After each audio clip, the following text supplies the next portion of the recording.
The evening light filtered through the curtains as Madeline Carter sat on the couch, idly scrolling through her father's phone.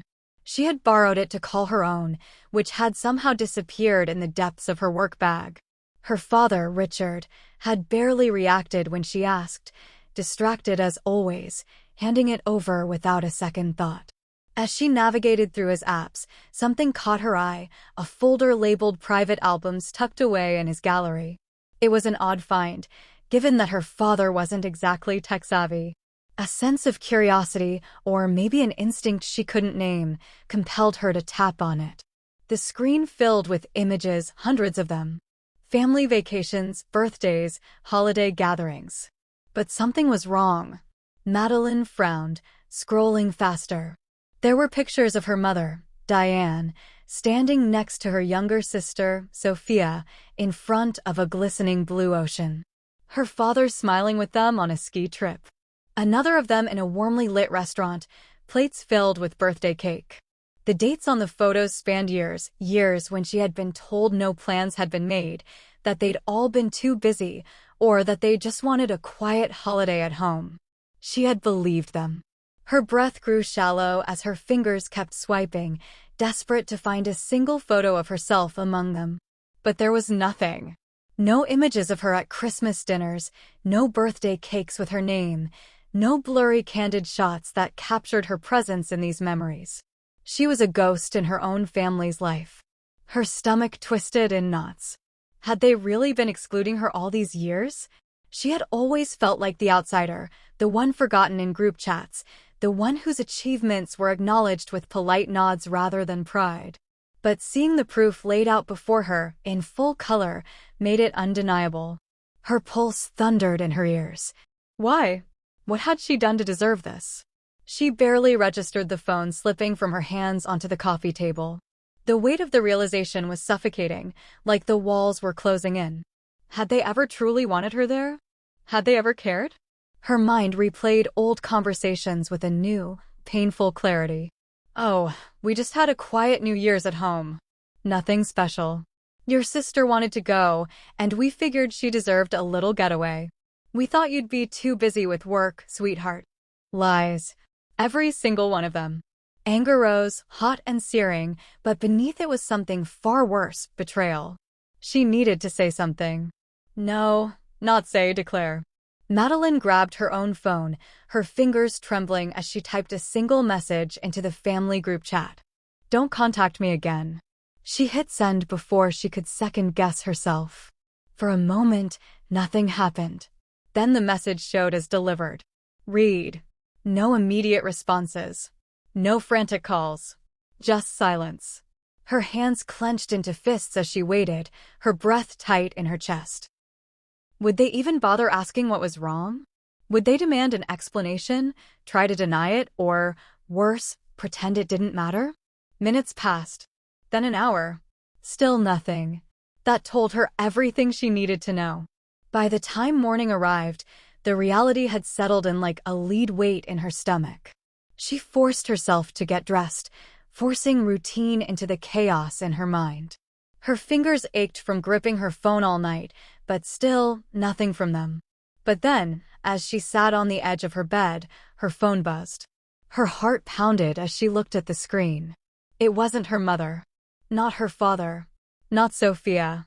It was an unknown number. Confused, she hesitated before answering. Hello? A pause. Then a deep, familiar voice. Madeline. It's your grandfather. She straightened. Grandpa Henry?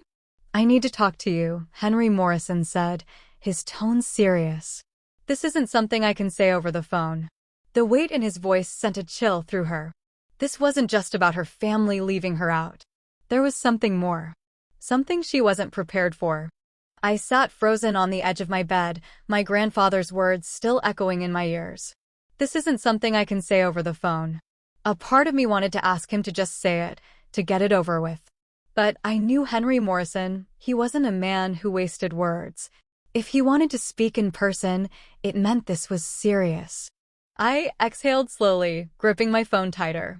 All right. When and where? I'll send my driver, he said simply. Be ready in an hour. The line clicked dead before I could respond. I stared at my screen, my heart pounding.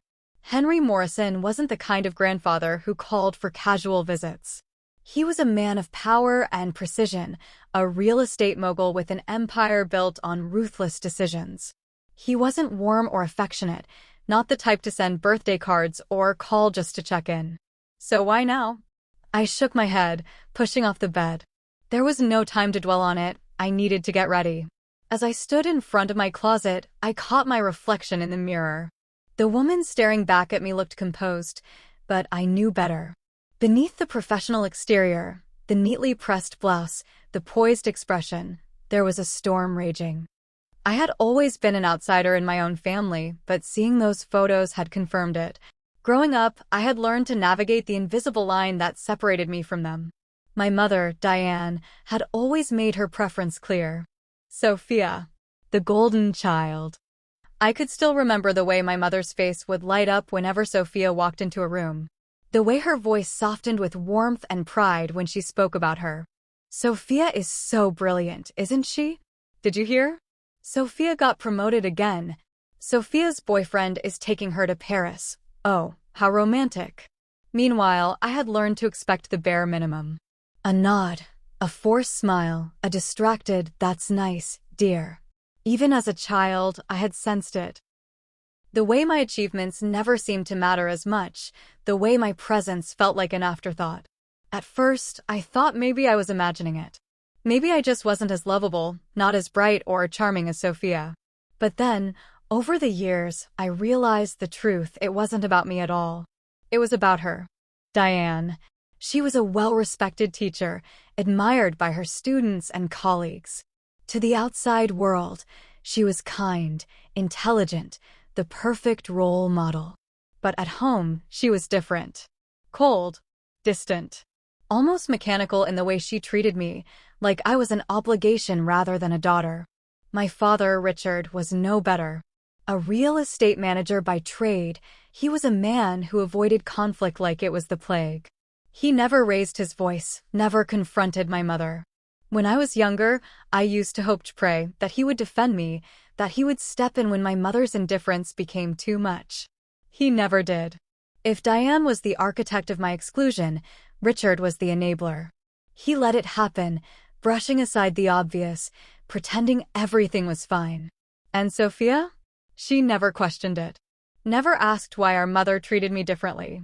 She simply accepted it, basking in the attention, never looking back. I swallowed the bitterness rising in my throat. For years, I had convinced myself that I could live with it. That I didn't need their approval, their affection. But the hidden photos proved otherwise. They had never just overlooked me. They had deliberately left me out. Lied to me. Made memories without me. And now, Henry Morrison wanted to talk to me. I grabbed my coat and bag, stepping out of my apartment just as a sleek black car pulled up to the curb. The driver, a man in his 50s with sharp eyes, nodded as he opened the door for me. "Miss Carter." I slid into the back seat, my fingers gripping my bag a little too tightly. The city blurred past the tinted windows as we drove, but I barely noticed. My mind was spinning with questions. Why now? What did Henry know? By the time we reached his estate, my stomach was in knots. The Morrison estate was as imposing as ever, an elegant, sprawling mansion that overlooked the lake. I had only been here a handful of times, mostly for formal family gatherings where I spent the evening being politely ignored. The driver opened the door, and I stepped out, my heels clicking against the stone pathway. A butler greeted me at the entrance. "This way, Miss Carter. Mr. Morrison is waiting in his study." I followed him down the grand hallway, my eyes briefly catching the portraits lining the walls. Generations of Morrisons stared back at me, their expressions frozen in time. Then, we reached the study. The butler opened the door, and I stepped inside.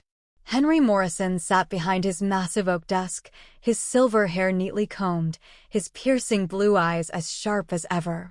"Madeline," he said, gesturing to the chair across from him. "Sit." I obeyed, my pulse thrumming. For a long moment, he simply studied me, his gaze unreadable. Then he leaned forward, resting his hands on the desk. "I know about the photos," he said. A shiver ran down my spine. "You do?" "I've known for a long time," he admitted. "Your mother never hid her favoritism well. But I never realized just how deep it went." I clenched my jaw. "She never wanted me, did she?" Henry exhaled slowly. "It's not that simple." I narrowed my eyes. "Then explain it to me." He was silent for a moment, as if weighing his words. Then, he said something that made my blood run cold. "Your mother had a sister." I blinked. "What?" "Her name was Charlotte," he said. "She was my eldest daughter. Your mother's older sister." I felt like the floor had been pulled out from under me. I had never heard of this. My entire life, I had believed my mother was an only child. What happened to her? I asked, my voice barely above a whisper. Henry's expression darkened. "She died in a car accident when she was 23. A heavy silence filled the room. I struggled to process this. Why? Why didn't I know about her?" "Because your mother erased her." Henry's voice was sharp, edged with something I couldn't quite name. "Charlotte was everything Diane wasn't, charismatic, ambitious, adored by everyone who met her." I swallowed. "And what does that have to do with me?" Henry leaned back, studying me. "Because you look just like her. And not just in appearance, you have her spirit, her drive. And that terrifies your mother." My chest tightened. "She resented Charlotte," Henry continued.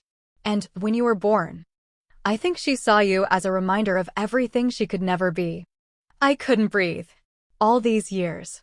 All the distance, the indifference, the exclusion. It had nothing to do with me.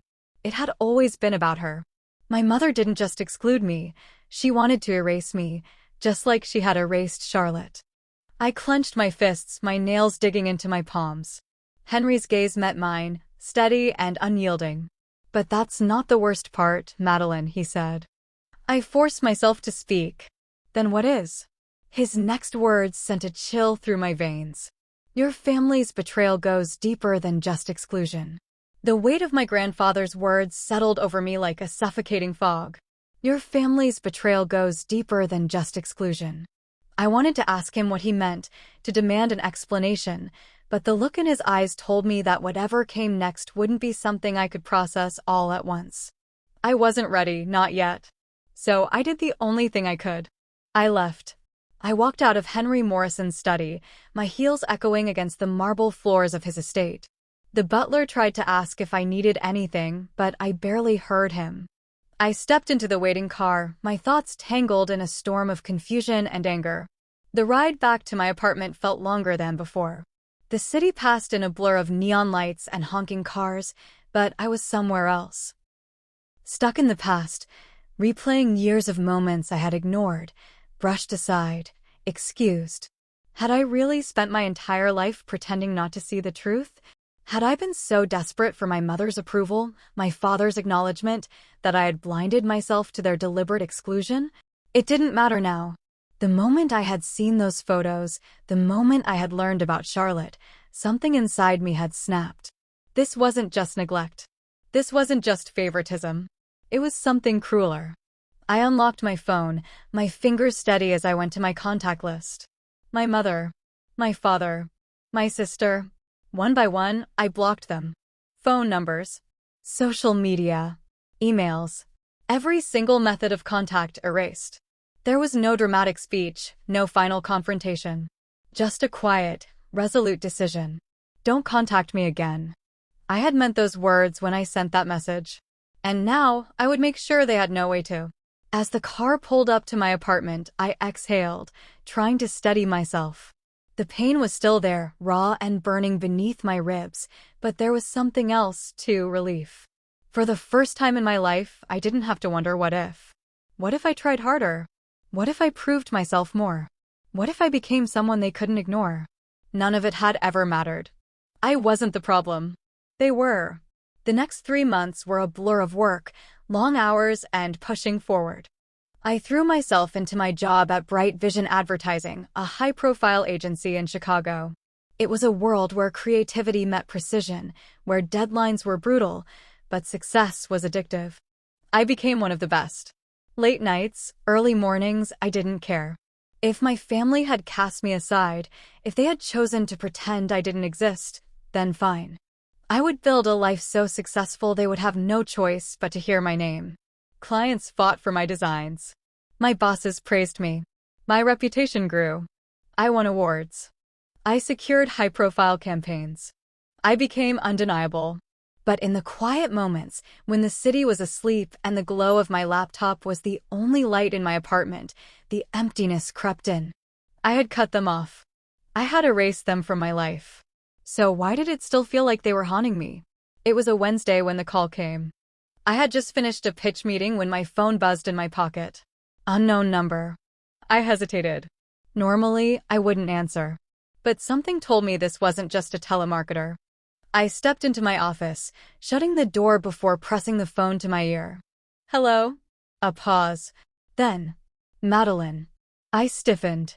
The voice was familiar, but it had been years since I had last heard it. Grandpa? Henry Morrison's voice was calm, steady.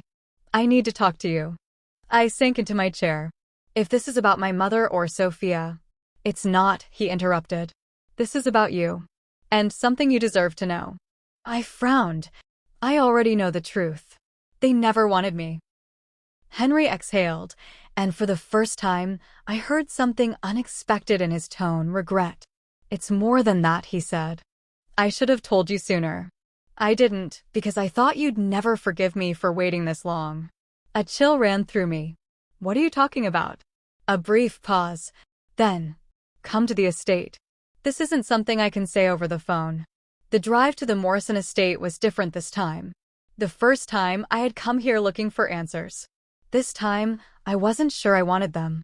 Henry wasn't a man who spoke without reason. If he was calling me here again, it meant the truth was bigger, worse than I had imagined. As I stepped out of the car and walked through the grand front doors, I braced myself. The butler led me to the study. Henry was waiting, his hands folded on the desk, his sharp blue eyes locked on me. Madeline, he said, nodding to the chair. I sat, crossing my arms. Talk. Henry leaned back. First, I need to tell you something important. Something I should have told you years ago. I swallowed. Go on. He took a breath. I've been watching from a distance. I saw what your mother did to you. I saw the way she excluded you, how your father stood by and let it happen. And I stayed silent because I thought you could handle it. I thought, maybe, you'd rise above it without needing me to interfere. My jaw tightened. And now, his gaze didn't waver. Now I know I was wrong. I exhaled sharply, my fingers gripping the armrests of my chair. Henry leaned forward, his voice dropping. You're stronger than them, Madeline.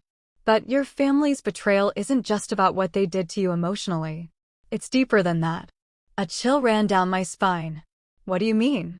Henry Morrison had built an empire on truth and power. He never said anything without reason. And the look in his eyes now told me that whatever came next would change everything. I held my breath as he finally said the words that would unravel everything I thought I knew. It's time you learned what your family has been hiding from you all these years. I stared at Henry, his words sinking into me like ice. It's time you learned what your family has been hiding from you all these years. I had thought I already knew. I had thought the worst was behind me. The exclusion, the lies, the years of being pushed aside, it had all made sense after learning about Charlotte. My mother had spent her life resenting her dead sister, and I had become a painful reflection of what she had lost. But Henry's face told me there was more. Something darker. Something I wasn't prepared for. I leaned forward, my hands gripping the arms of the chair. Tell me. Henry exhaled, running a hand through his silver hair. You know about Charlotte now. But what you don't know is what happened after her death. I swallowed hard. She died in a car accident. You said that. Yes, he said slowly. That's the official story. But it's not the full truth. I stiffened. What do you mean? Henry leaned forward, his piercing blue eyes locking onto mine. Your mother was driving the car the night Charlotte died. The air rushed out of my lungs. What? Your mother and Charlotte had been fighting that night. Something about their futures, their choices. Diane was always jealous of her older sister, always in her shadow. But that night, it escalated. I shook my head, trying to process. Are you saying she caused the accident? Henry hesitated. I don't know if it was intentional. But what I do know is that Diane was behind the wheel. And she walked away from the crash. Charlotte didn't. A deep chill settled over me. My mother, the woman who had raised me, who had treated me like I was invisible, had been responsible for her sister's death. Why wasn't this ever made public? I asked, my voice barely above a whisper. Because I covered it up. Henry's tone was grim. Your grandmother was still alive then. Losing Charlotte nearly broke her. If she had known Diane was involved, it would have destroyed her completely. So I buried the truth. The police report was altered. It was ruled an accident. Diane walked away clean. I clenched my fists. And she never had to pay for what she did. Henry's face hardened. She paid in her own way. I don't think she ever forgave herself. But instead of making peace with it, she let it fester. She spent her whole life running from Charlotte's shadow. And then you were born. My stomach twisted. And I looked just like her. You didn't just look like her, Henry said. You had her spirit. Her fire. And that terrified Diane. I swallowed hard, my pulse pounding. So she erased me. She tried, Henry corrected. But she couldn't. You survived despite her efforts to push you out. That's why I called you here. I didn't step in before, but I'm stepping in now. I frowned. What do you mean? Henry stood, walking to the bar cart in the corner of his study. He poured himself a glass of whiskey but didn't drink it. He just stared at the amber liquid as he spoke. I've spent the last few months preparing something, he said. Something I should have done a long time ago. He turned back to me, his expression unreadable.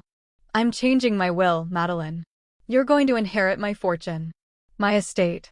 And he paused, his voice lowering, Morrison Real Estate. I felt like the air had been knocked out of me. What? Henry met my gaze. You are the rightful heir to this family. Not your mother. Not your father. Not Sophia. A sharp laugh escaped me. They're going to lose their minds. Henry smirked. I know. I shook my head, trying to wrap my mind around what he was saying. Why now? Why not before? Because I needed to be sure, he said. I needed to see what you would do when you were left on your own. And what I saw. A woman who built herself from the ground up. A woman who fought her way forward despite every obstacle in her way. That's who I want leading this family. Not them.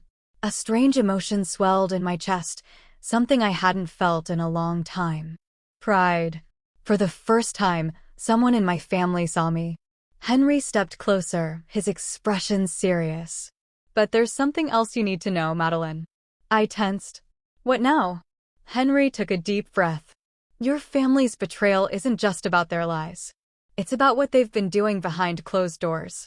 I frowned. What do you mean? He walked back to his desk, pulled out a file, and slid it toward me. I hesitated before opening it. Inside were stacks of documents. Financial records. Transfers. Fraud. I scanned the pages, my pulse quickening. Millions of dollars stolen. Funds siphoned from Morrison Real Estate over the past 5 years. Falsified documents. Overcharged clients. And at the bottom of the page, 2 signatures stood out. Richard Carter. Sophia Carter. I stared at the names, my hands trembling. They've been stealing from the company? I whispered. Henry nodded grimly. For years. Your father and sister have been covering their tracks well, but I had my suspicions. So I hired investigators. This is the proof. I felt sick. My father, the man who had never once stood up for me, was a thief. And Sophia? The perfect golden child?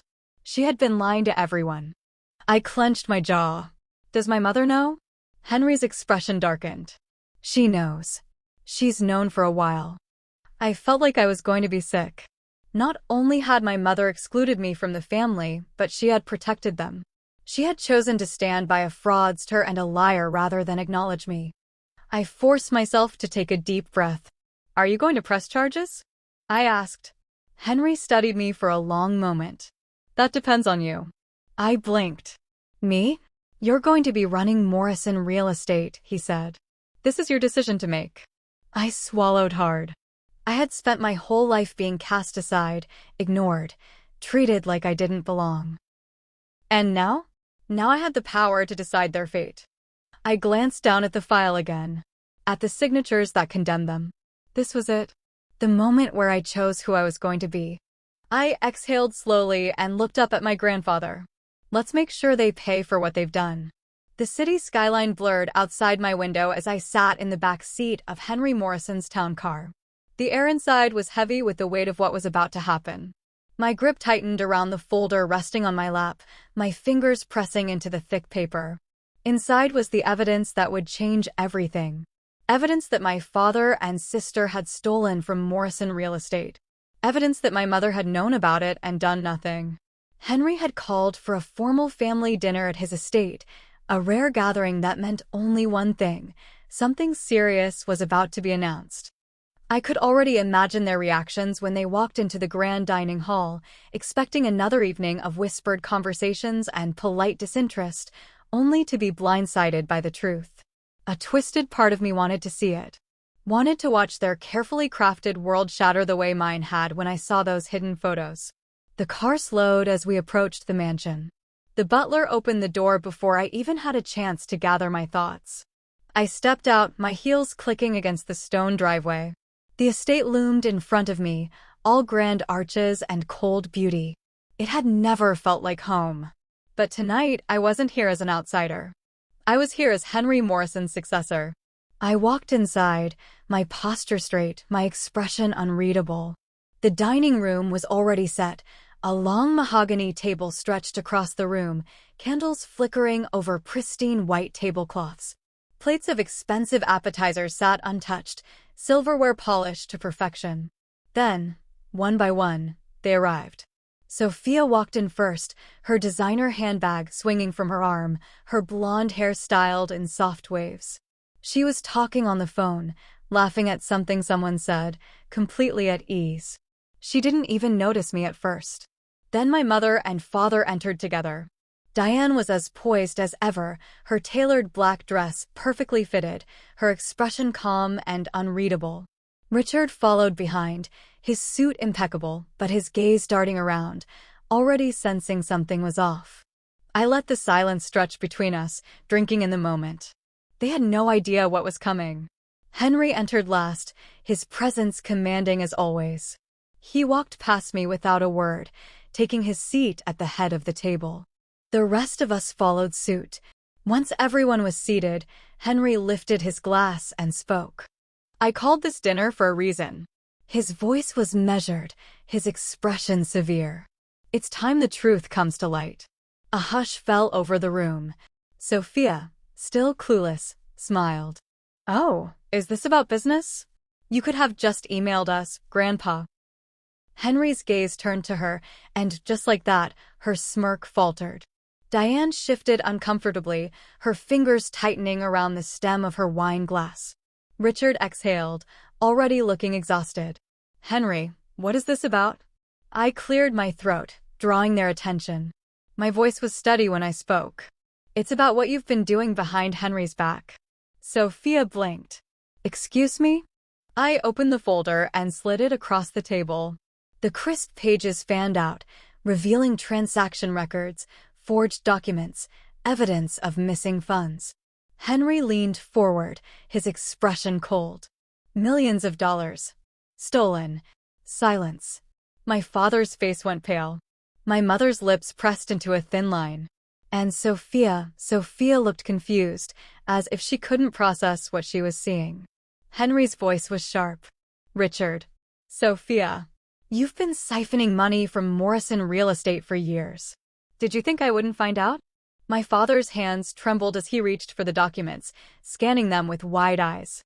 This isn't what it looks like. Henry slammed his fist on the table. Don't lie to me. Sophia finally found her voice. Dad. She turned to Richard, her eyes pleading. But I saw it then. The shift in her expression. The realization that she wasn't just a bystander in this. She was guilty. I leaned back in my chair. You forged contracts, overcharged clients, and rerouted company funds into private accounts. And worst of all, You thought no one would notice. Sophia's face hardened. You think you're better than me? Her voice was sharp, defensive. You think just because Grandpa suddenly decided to acknowledge you, that you can sit here and judge me? I tilted my head. Yes. Sophia let out a humorless laugh. You don't know what it's like. You don't know the pressure Mom put on me my whole life. I clenched my jaw. Oh, trust me, I know exactly what that feels like. She scoffed. No, you don't. You were the disappointment. I had to be perfect. I had to be the one they counted on. And when I finally found a way to make something for myself, you come in here and try to tear me down. I stared at her. You stole. Her face twisted. You wouldn't understand. Henry cut in, his voice like steel. This isn't about understanding. This is about consequences. Sophia turned to him. You're really going to do this? To your own granddaughter. Henry didn't blink. You stopped being my granddaughter the moment you decided to steal from this family. Sophia flinched. Richard tried again, his voice desperate. Henry, we can fix this. We'll pay it back. Henry exhaled, shaking his head. It's too late for that. Diane had been silent the entire time. But now, she finally spoke. Her voice was calm, eerily so. Henry, think about what you're doing. Henry turned to her. Oh, I have. For years, I've watched you manipulate and divide this family. I ignored it because I thought it wasn't my place to interfere. He gestured toward me. But I won't make that mistake again. Diane's gaze flickered to me, her expression unreadable. So this is what you wanted? To destroy your own family. I met her eyes. I didn't destroy anything. You did. Her lips parted, just slightly, but no words came.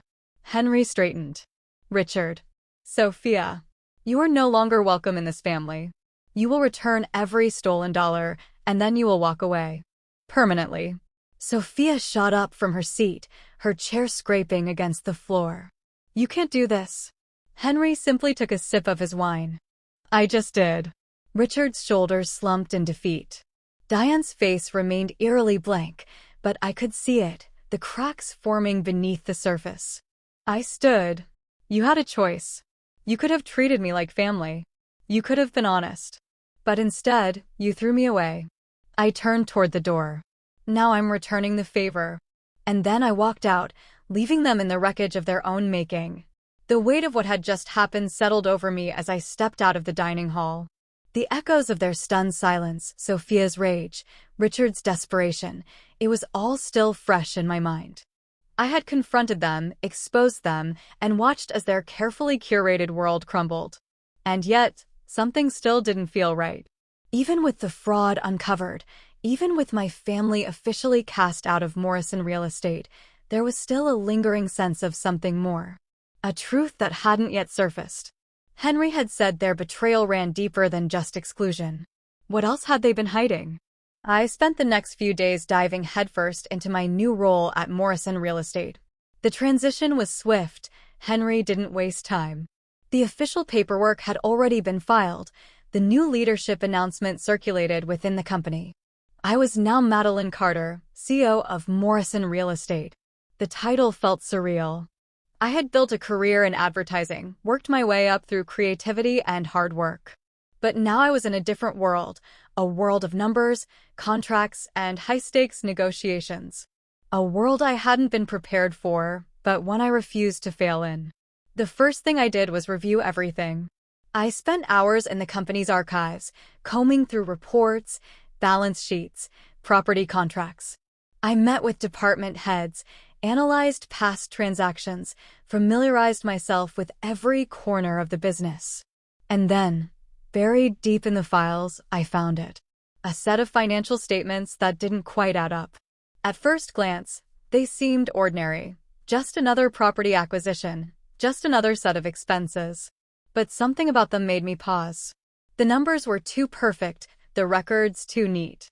I pulled out the corresponding property files, scanning through the transactions. The company had purchased multiple commercial properties in the past 5 years, standard business practice. But the purchase amounts fluctuated wildly. Some were acquired for well below market value. Others were overpriced by millions. Millions that had disappeared. My pulse quickened. I flipped through page after page, my unease growing. The fraudulent activities Richard and Sophia had engaged in were one thing, but this was on a different scale. This wasn't just theft. It was money laundering. I clenched my jaw. Who else was involved in this? The next morning, I brought the files to Henry. He sat at his desk, reading through the documents with a frown. His fingers drummed lightly against the wood as he took in the evidence. When he finally looked up, his expression was unreadable. "This is bigger than I thought," he admitted. I crossed my arms. Who else could have been involved? Henry exhaled slowly. If these numbers are accurate, it means someone inside the company, someone high up, was facilitating this. I nodded. And I think I know who. Henry arched an eyebrow. Go on. I slid another folder across the desk. These properties? They were all processed under one department, financial acquisitions. And guess who was overseeing that department for the past 5 years? Henry's eyes darkened as he read the name. Diane Carter. My stomach twisted as I said it out loud. My mother wasn't just covering for Richard and Sophia. She was in on it. Henry leaned back in his chair, rubbing his temple. I should have known. She's always been ambitious, always found ways to insert herself into business decisions. But I never thought she would go this far. I let out a bitter laugh. You gave her power, Henry. And she used it against you. Henry's face was unreadable for a long moment. Then he reached for his phone.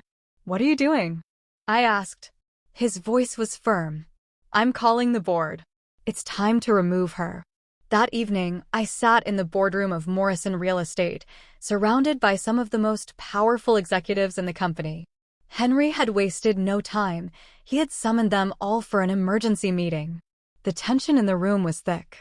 Diane walked in last. She carried herself with the same calm confidence as always, her tailored suit impeccable, her expression poised. But I saw it, the slight tension in her jaw, the way her fingers twitched at her sides. She knew. She took her seat across from Henry, her gaze flickering briefly to me before settling on him. What's this about, Henry? Henry didn't waste time. He pushed the folder of evidence across the table. This. Diane didn't look at it. She simply folded her hands together and exhaled. I see. You don't seem surprised, I said, my voice colder than I expected. Her gaze met mine.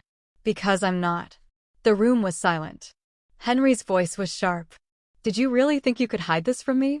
Diane's lips curled into something that almost resembled a smile. You were never paying attention, Henry. The quiet confession sent a chill down my spine. She hadn't even planned to deny it. Henry's expression darkened. Then you understand what comes next. Diane tilted her head. Of course. You're going to remove me from the company. Her calmness was unnerving. You don't seem concerned, I said.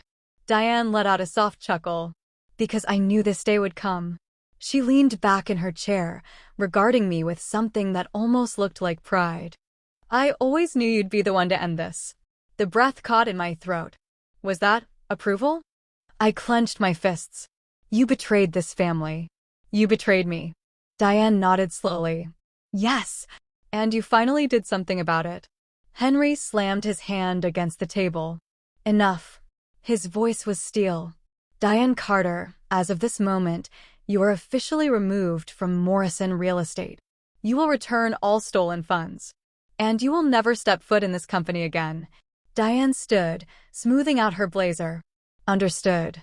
She turned toward me, her eyes unreadable. Then, in a voice so soft only I could hear, she said, You won, Madeline. Then she walked out. I sat in my office later that night, staring at the skyline of Chicago. I had done it. I had exposed the fraud. I had confronted my family. I had torn down the people who had spent their lives trying to erase me. So why didn't I feel like I had won? Diane's words replayed in my mind. You won, Madeline. Had I? Or had I just become everything she had always expected me to be? The weight of my mother's final words lingered in my mind long after she walked out of the boardroom. You won, Madeline.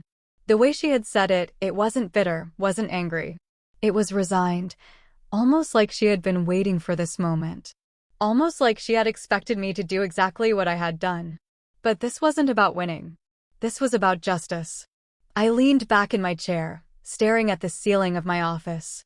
The city lights outside my window glowed against the glass, reflecting a skyline that had become both my home and my battlefield. Diane was gone. Sophia and Richard were gone. The Morrison legacy was mine to rebuild. But there was still one last thing left to do. The next morning, Henry called another family meeting. This time, not just the immediate family, but all extended relatives, the remaining members of the Morrison dynasty. The Morrison estate was packed by the time I arrived. The grand dining hall, once a place of cold formality, was now filled with hushed conversations, nervous glances, and an undeniable tension. They knew something was coming. They just didn't know what. Henry stood at the head of the long mahogany table, his presence commanding as ever. I took my place beside him, my hands folded in front of me, my expression unreadable. When everyone was seated, Henry spoke. "I've called you all here today to discuss a betrayal within this family," he said, his voice steady and authoritative. "Some of you may have heard whispers. Some of you may have suspected.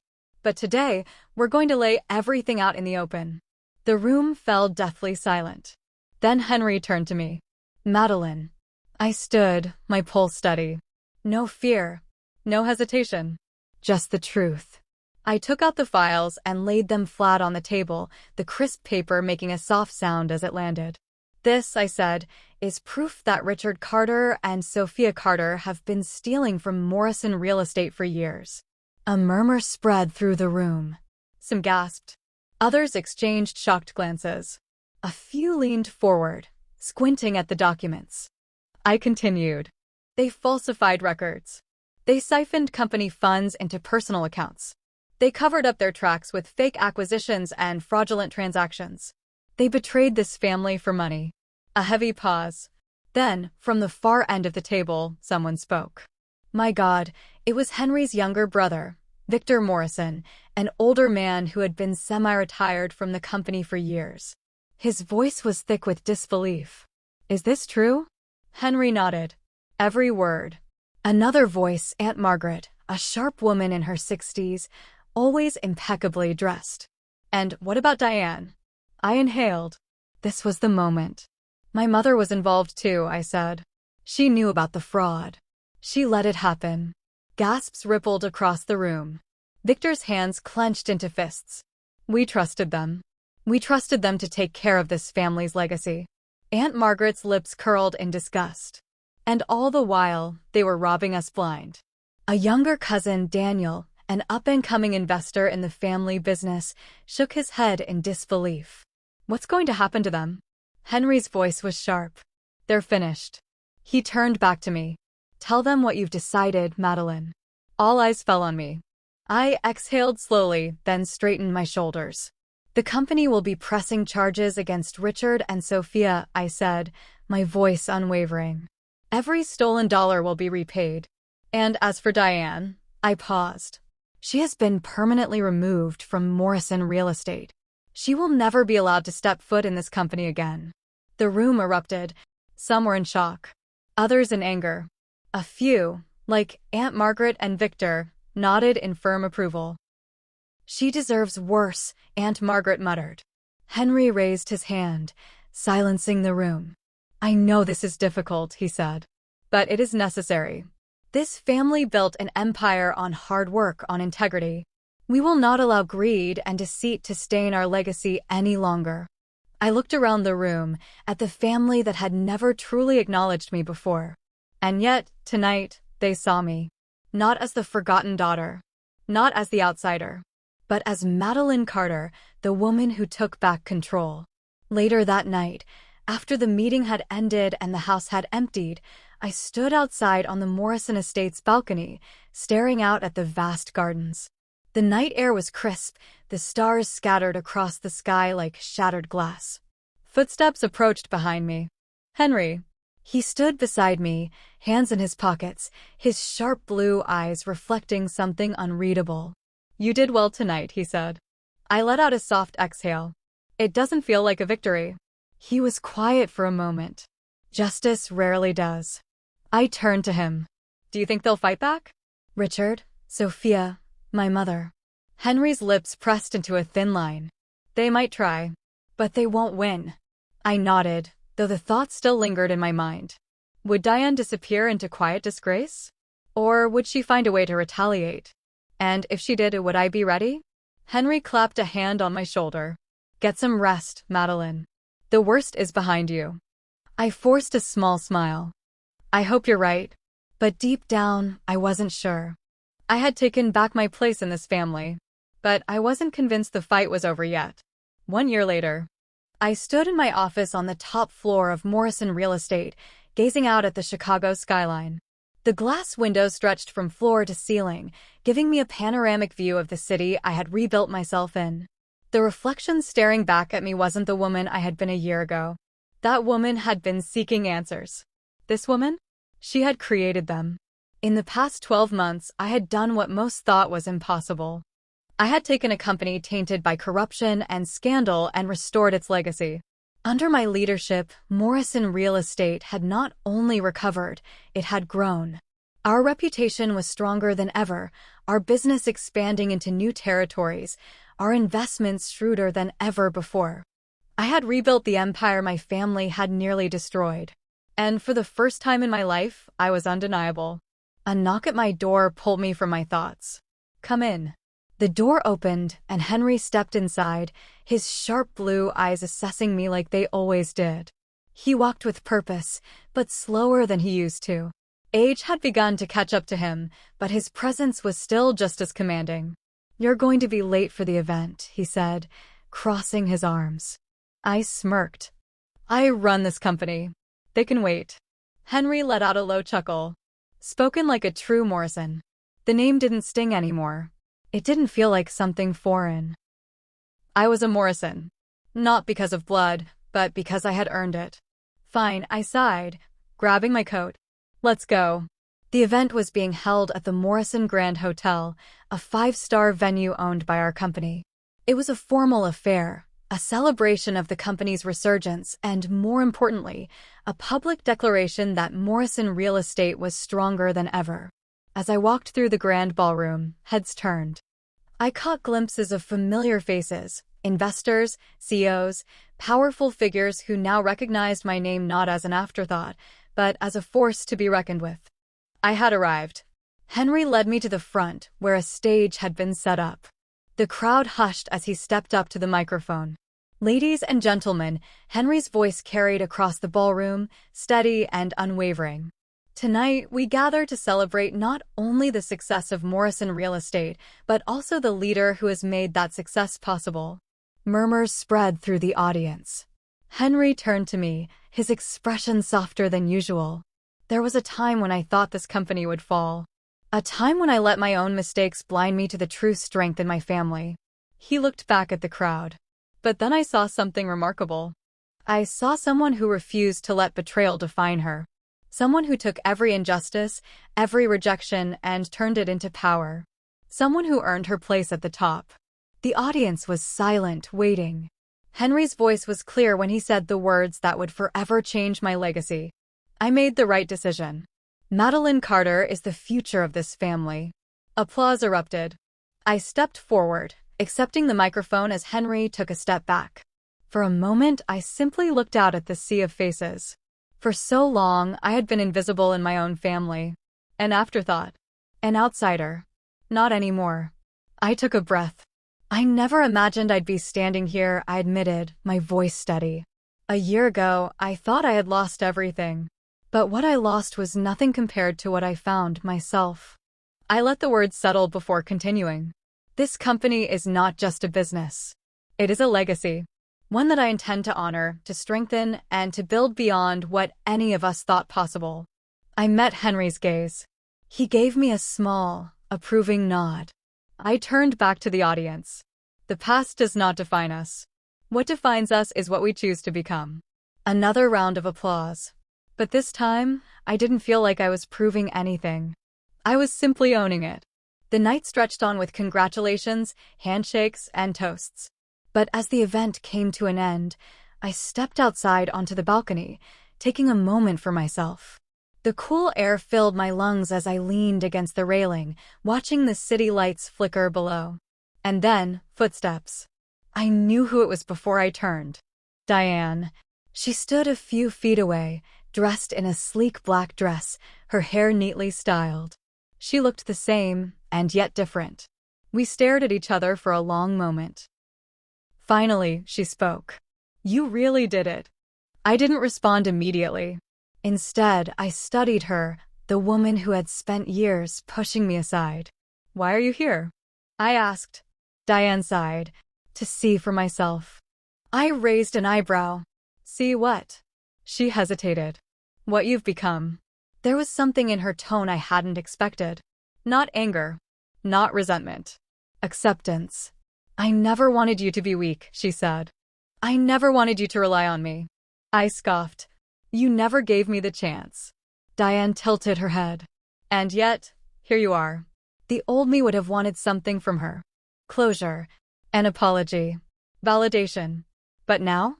Now, I didn't need any of it. I turned back toward the city. "You don't get to take credit for this." "I'm not," she said. "I just wanted to see if you finally understood."